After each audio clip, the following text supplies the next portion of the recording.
Welcome to NuclearCast, the official podcast of the Anwar Deterrence Center. Each week, we bring you leading experts for a lively discussion on topics related to strategic nuclear deterrence. Our host is Dr. Adam Lawfare, Director of Strategic Programs at the National Strategic Research Institute. The views of the hosts and the guests are their own.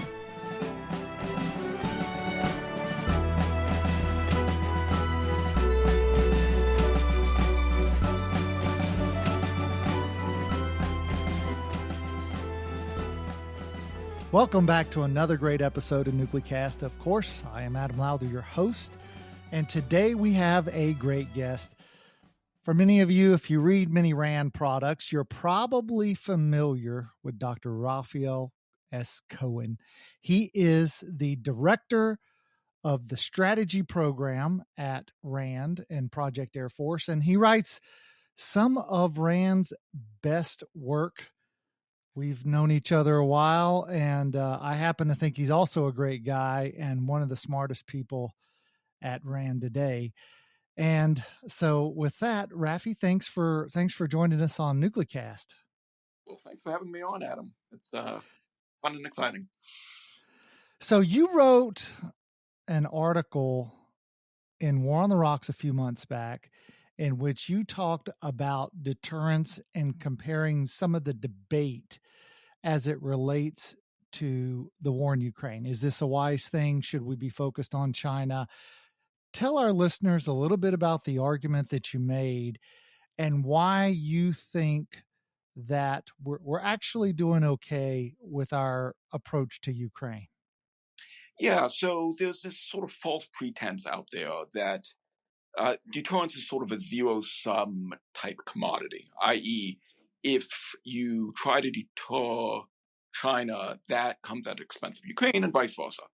And my argument in the War on the Rocks piece that you mentioned is that deterrence is actually a far more elastic quality than many people conceive of it. In other words, that by promoting a successful outcome to the war in Ukraine, you actually have a better chance at deterring China vis-a-vis Taiwan and elsewhere than many people give it credit for. And there's several reasons for this. One, when you look at sort of the hard military capabilities that we're sending to Ukraine, some of them will not actually be relevant to a Taiwan scenario. If you look at the budgets that we are allocating towards supporting Ukraine, none of that's really coming at an expense of the overall defense budget and really of deterring China. Moreover, if you look at sort of what the war in Ukraine is helping us do, is it's helping us really rethink about our defense industrial base, and particularly our ability to supply munitions. And that has been a long-standing challenge, which we really haven't gotten traction on for quite some time. And that's slowly being fixed because of the war in Ukraine, and that's going to have sort of secondary positive effects when we think about a war in China.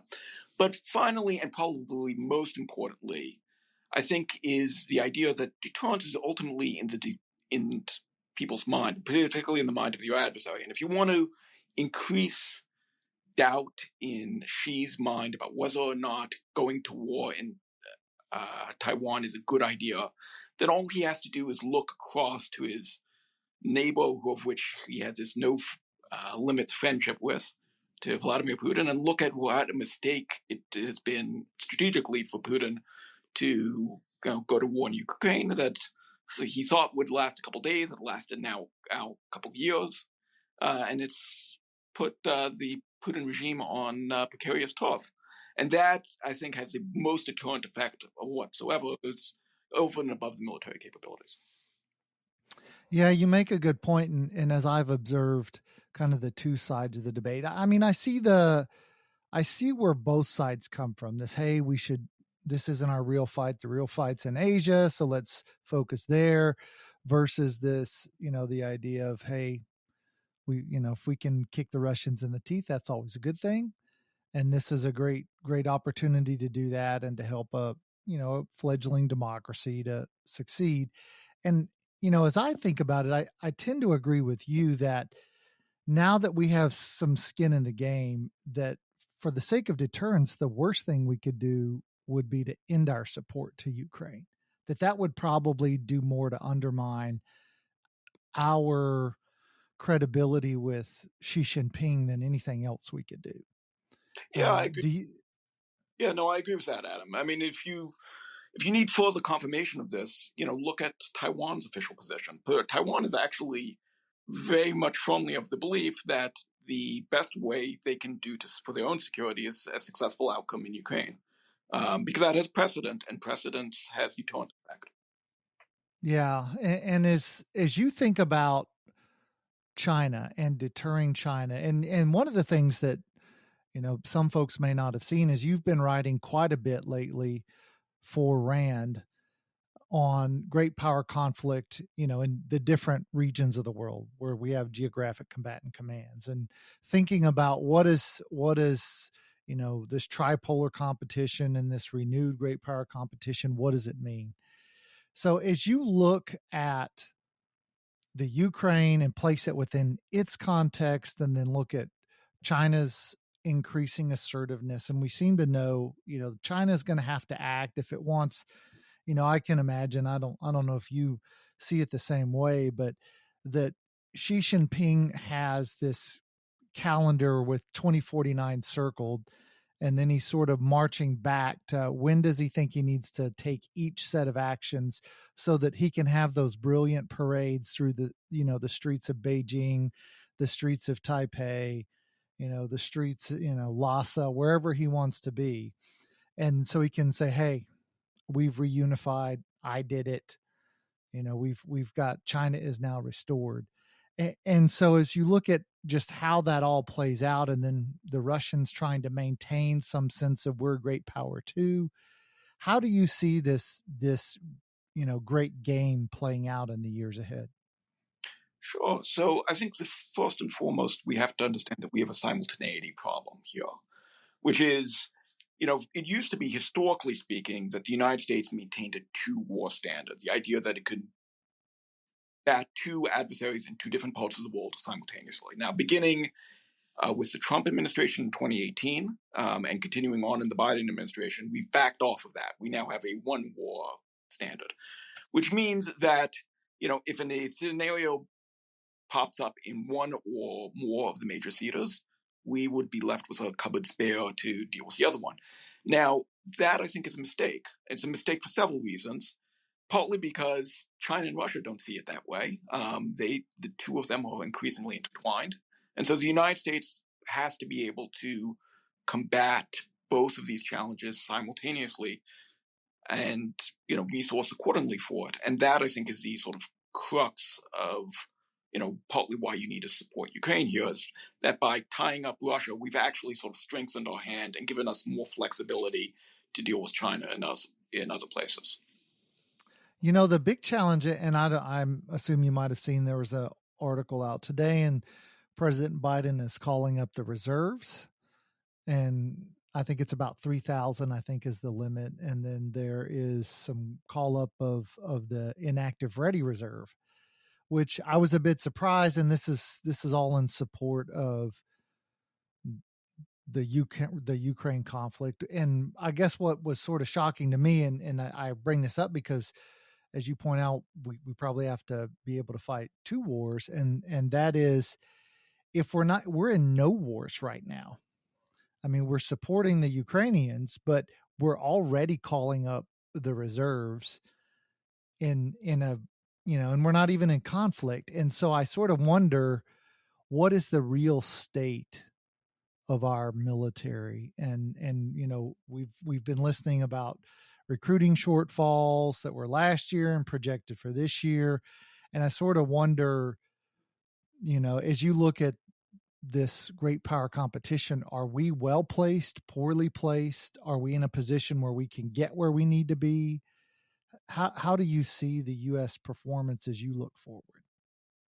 Well, I mean, to your first point about the calling up of the reserves, I think it's important for your listeners to realize that the reserve component has a series of key enablers in it for a variety of reasons.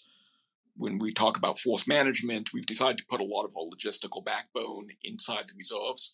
We can debate about whether or not that's a smart idea or a bad idea, but that does mean that calling up the reserves has become a more commonplace idea. The idea that the reserves was only sort of the break glass in time of war concept sort of went out the door, well, beginning in the global war on terrorism, and it sort of continues on until today. I think the second point, though, which you mentioned, which is actually, I think, a critical component here, is the recruiting shortfalls. The Army, in particular, has a massive recruiting deficit. Now, I think there's a couple of drivers for that. We have a very strong economy here, and if you have a strong economy, recruiting tends to suffer.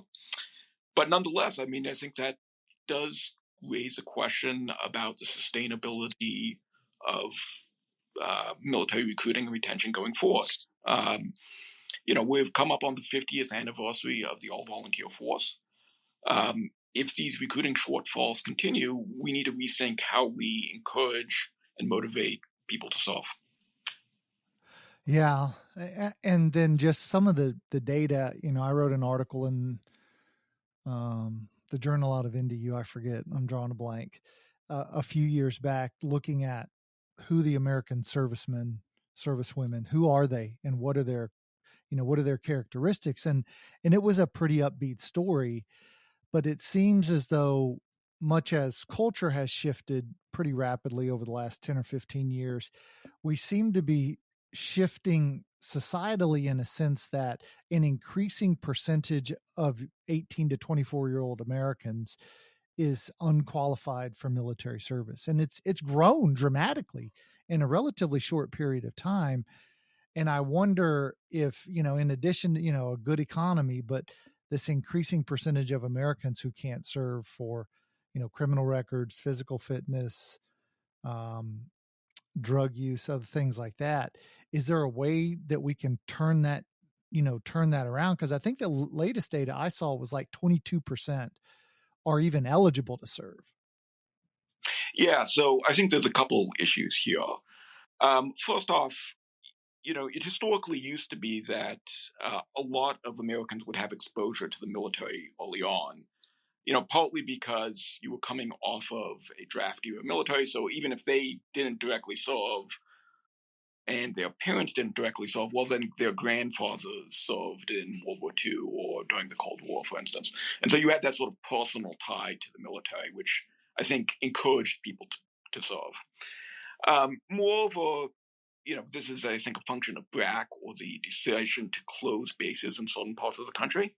I was talking to a senior policymaker just the other day, in fact, and she pointed out that, look, we don't really have much of a military presence in the Northeast, where there's a significant American population presence. And as a result, when that politician talks to her constituents, the military is just not front and in the foremost of their mind. I don't think that we do ourselves any help there. Now, as to the latter question about why that percentage of Americans who are not eligible to serve have sort of ticked upwards, I think that does prompt a variety of concerns here.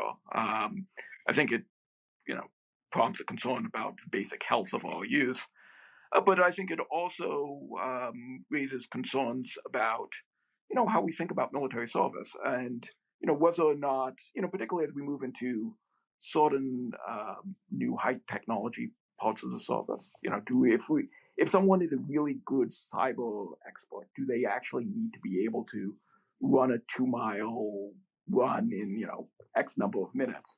I think that raises sort of a question about both, I think, on fixing the supply problem of, we need to deal with the drug problem, we need to deal with the physical fitness problem. At the same time, I think we also need to have a more realistic conception of, what exactly on the skill set do we need to field the warriors of the future. Yeah. And then as we put this in a larger context, in this, tripolar world where we have two peers, is you look at the U.S. position vis-a-vis, Russia and China, and then in the nuclear realm, North Korea, which is, it's making great strides in both capability and the size of its arsenal. So we could potentially have, two peer adversaries, or I would submit the Russian nuclear arsenal's already superior, but you could have an additional peer in China, and then the North Koreans, we'll see where they stop, but it puts us in a difficult position. And I think, lots of folks have written, Matt Kroenig and others have written about what does it mean to have an inferior arsenal vis-a-vis your adversary. How do you see this playing out as the United States still tries to maintain its position as sort of the father of the international order that maintains, despite Russian and Chinese efforts to sort of topple the liberal international order, while the U.S. tries to maintain it? What dynamics do you see at play, and how do you see this sort of playing out over time? And now, before you answer that, I was looking at our clock, and it's that time in the show where we have to take a quick break. So when we come back, I want you to answer that question. You're listening to Nuclecast, and we're talking with Rafi Cohen, and we'll be right back.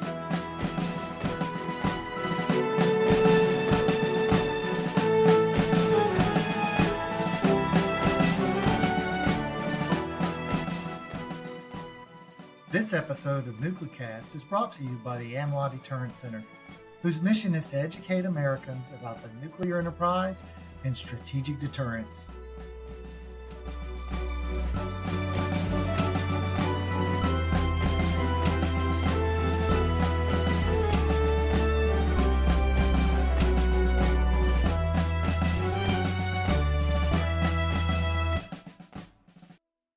And we're back, and we're talking with Rafi Cohen from RAND. He's the Director of Strategy and Policy there. And so I gave you a big question before the break. What say you, Rafi?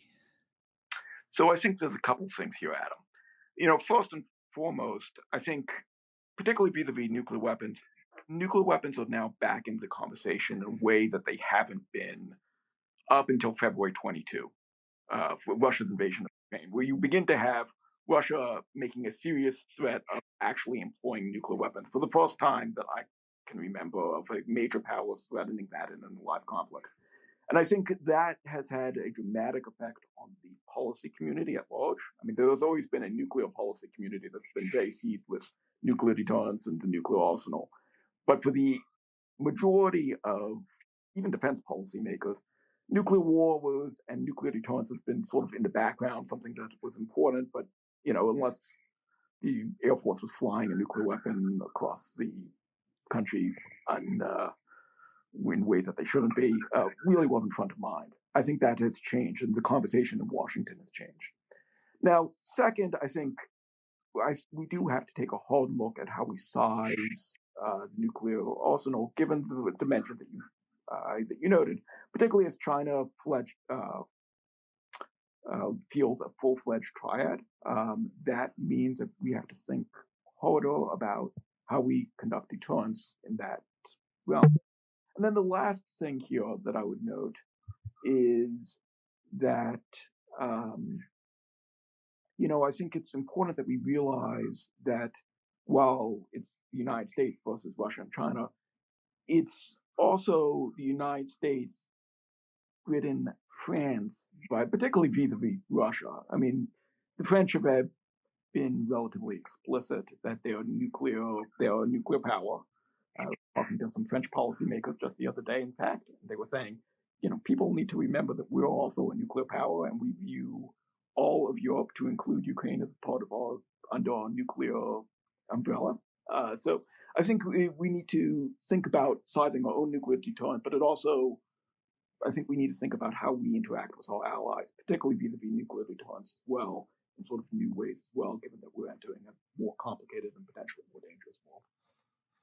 So if you were to give advice in which, somebody says, Rafi, I need to know how we, the United States, deter the Chinese from launching an invasion or an attack on Taiwan, what advice would you give them?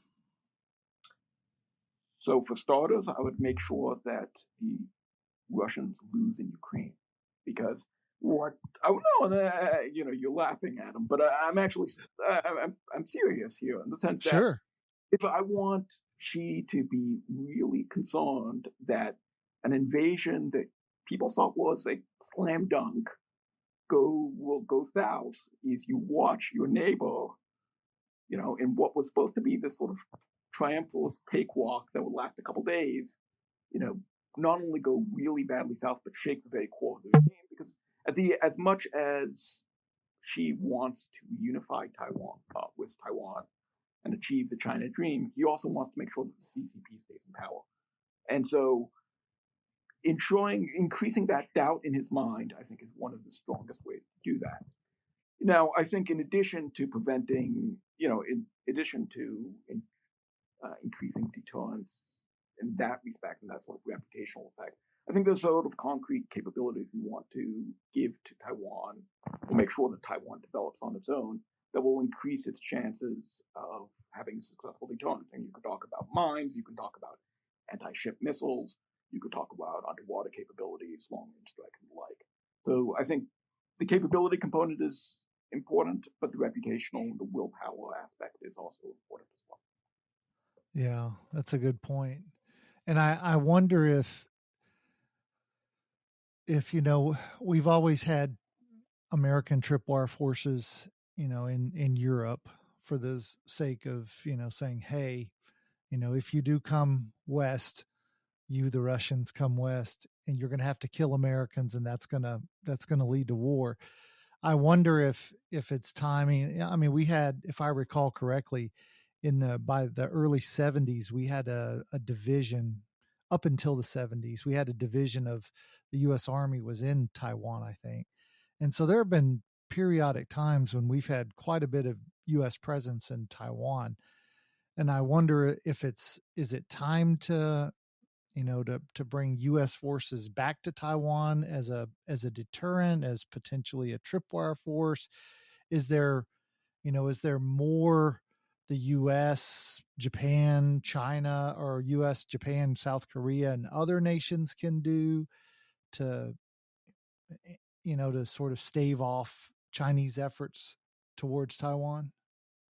Yeah, I mean, so the idea of a tripwire is interesting. I mean, I think it's important for your listeners to realize is that China of the 1970s and China of today are two very different animals. So the moment we begin to say, well, we're going to put a division back in Taiwan, you are going to get a Chinese reaction, and we better be prepared for that.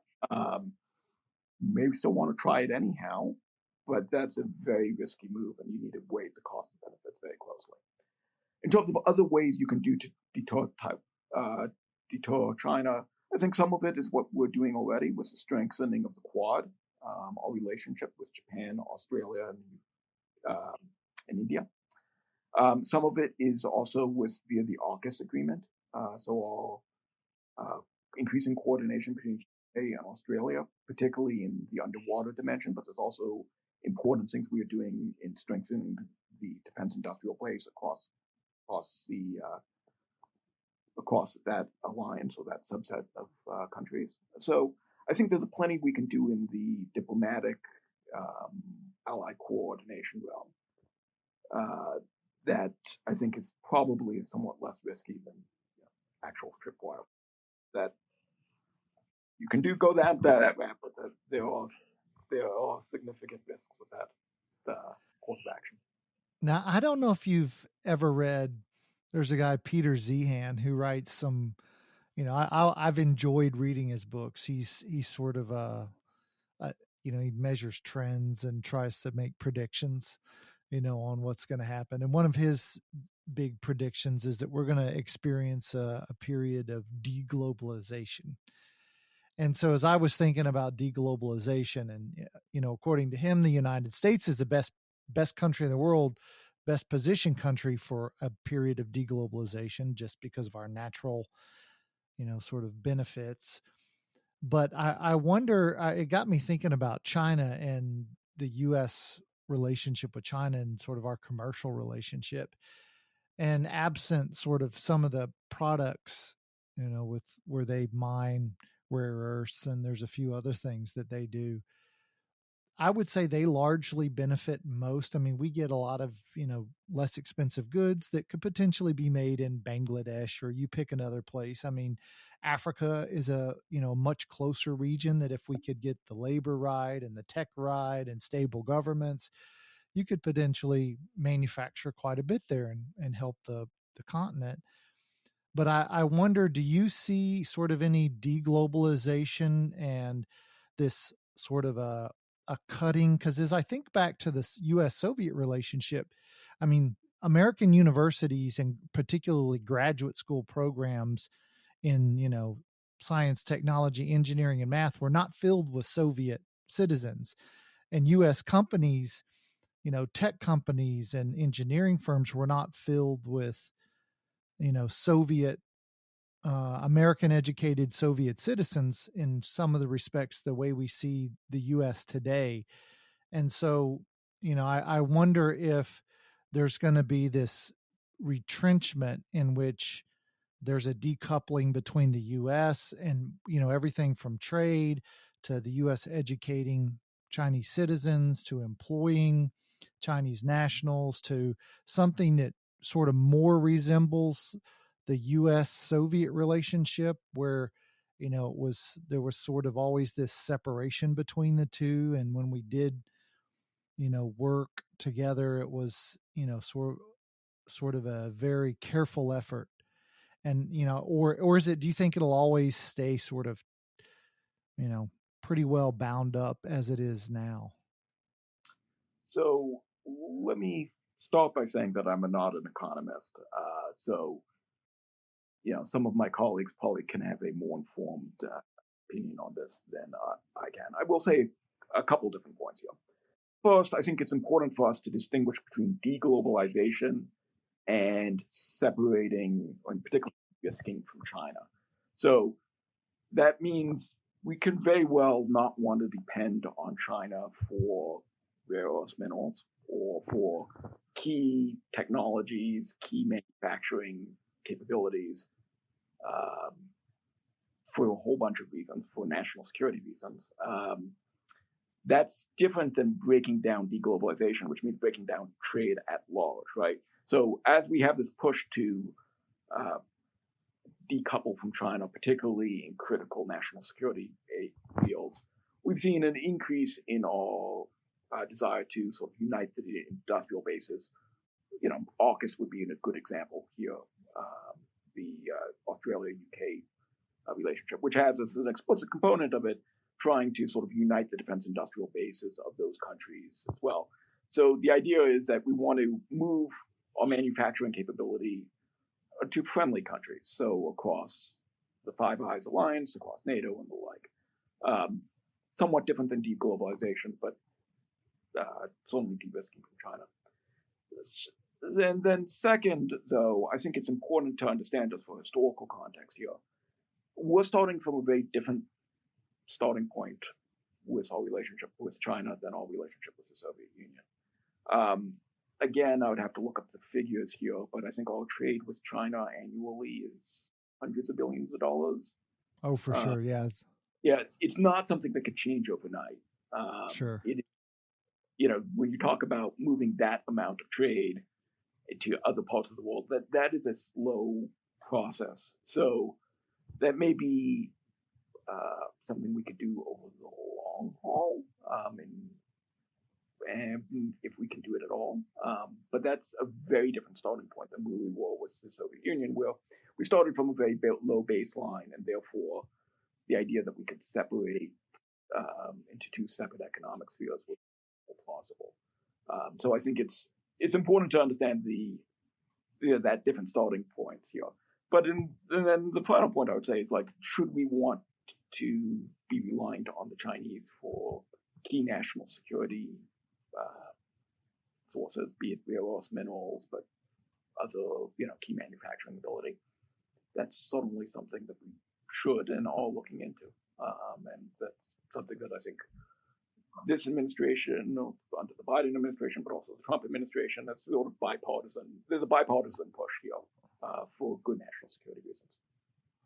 Now, I don't know, when you were in the desert after 9/11.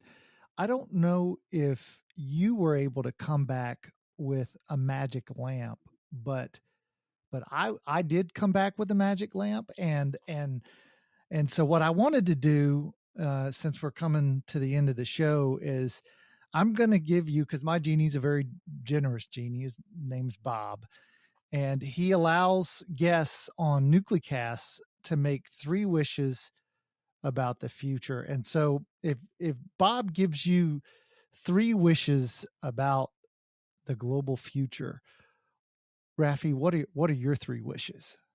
My 3 wishes. Well, first off, wish number 1 is that I get a genie named Bob for my own. I must have missed that.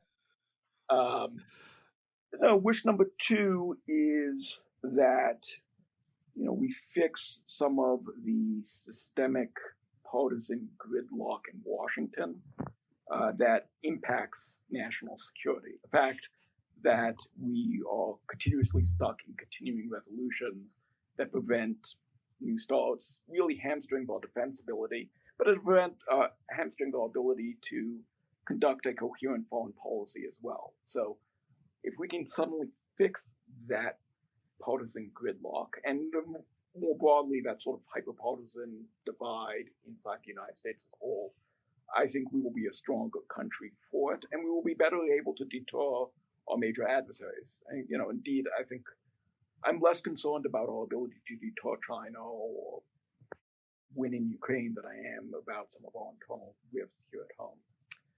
And then my third and final wish, I think, would be that we keep the U.S.-China relationship at a slow boil, right? In other words, we are going to compete with them, but we want deterrence to succeed. We want this to be in the sort of competition realm and not in an outright war, right? Because if we turn up that dial too much, or if Xi turns up that dial too much, the two-way dial, and we end up in a hot conflict with China, I think we are going to be, the entire global economy is going to suffer. The United States will suffer. China will suffer as well. But that's not a place that we want to be at. So, my final hope for the future that we keep that relationship in the realm of competition, maybe tense competition, but not in outright competition. All right. Rafi Cohen, thanks for those 3 wishes. Bob will do, of course, his best to grant them. And thanks for joining us on Nuclecast. Well, thank you so much for having me, Adam. It's been fun. And thanks to you, the listeners, for joining us. And we will see you on the next episode of Nuclecast. Well, that was a pretty wide-ranging discussion. I mean, we went from, is the war in Ukraine good for deterrence or bad for deterrence in regards to China, to, we talked about recruiting and the future of the force, and we talked about, tripolarity. So, Rafi's sort of a big thinker at RAND, and he's always, he's involved in a lot of projects. And so he sees sort of what his staff is writing and thinking about. And so he's sort of a great person to have to come talk about, a broad swath of topics that are, because, in the end, these are all interrelated. And so you can't really talk about one topic without thinking about the second and third order effects. So having Rafi on to do that was great. It was great. Hopefully you enjoyed it. This has been a production of the ANWA Deterrence Center. Our executive producer is Kimberly Charrington, and this episode has been engineered and mixed by David Grunthal. Follow the show on LinkedIn, Facebook, and Twitter at Nuclecast. Listen, follow, and review the show on Spotify, Apple Podcasts, Amazon Music, or wherever you listen to your favorite podcasts.